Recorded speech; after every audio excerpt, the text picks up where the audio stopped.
మరునాడు మధ్యాహ్న కాలమున శిష్యులు వేరుగా తాను వేరుగా భిక్షాయాత్రకై వ్యాసుడు వెళ్ళినాక వ్యాసుడు బ్రాహ్మణులు ఉన్న వాడలలో భిక్ష కోసం సంచారం చేశాడు.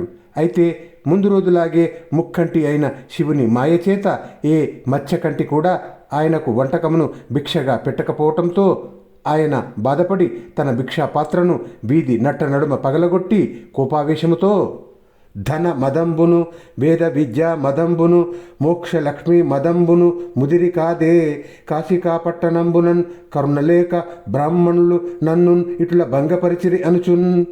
ఈ కాశీపట్టణంలోని బ్రాహ్మణులు అందరికీ ధనమదము భేదమదము విద్యామదము మోక్షలక్ష్మి మదాలు తలకు పట్టి ముదిరిపోయాయి. అందువల్లనే నాకు భిక్ష వేయక నన్ను అవమానించారు. వీళ్లకు పట్టిన ఈ మదాలకు చికిత్సను నిర్దేశించాలి. ఈ మదాలు వీళ్లకు దిగాలంటే వీళ్ళు 3 తరాల వరకు నిరుపేదలై ఉండవలయునుగాక, వీరికి ముక్తిలక్ష్మి చెడిపోవునుగాక, వీరు నిరక్షర కుక్షులై ఉండిపోవుదురుగాక అని ప్రాకృతిక శరీర ధర్మాలైన ఆకలి దప్పులకు లొంగిపోయి కాశీలోని బ్రాహ్మణులను శపించాలని వ్యాసుడు ఆలోచిస్తున్న సమయంలో ఒక బ్రాహ్మణ గృహము నుండి ఒక సామాన్య స్త్రీ తన చెలికత్తె కైదండ పట్టుకొని వీధిలోనికి వచ్చింది. వేద పురాణ శాస్త్ర పదవి నదసీమైన పెద్ద ముత్తైదువా, కాశికానగర హాటకపీఠ శిఖాదిరూఢి ఆ ఆదిమశక్తి సంయమవర ఇటు రమ్మని పిలిచే హస్తసజ్ఞ ఆదర లీలన్ రత్నకటక ఆభరణంబులు గల్లు గల్లు అనన్. ఆమె సామాన్య స్త్రీ వేషములో ఉన్న ఆదిశక్తి, వేద పురాణ శాస్త్రములందలి జ్ఞానానికి ప్రతీక.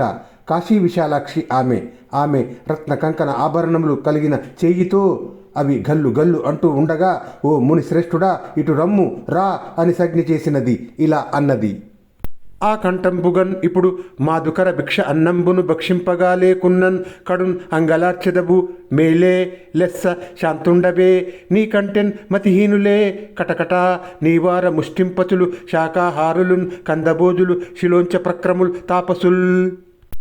ఏమయ్యా, ఇప్పుడు కుత్తక దాకా నువ్వు తినడానికి మాదుకర భిక్షాన్నము లేనందుకే కదా నువ్విట్లా అంగలార్చుతున్నావు.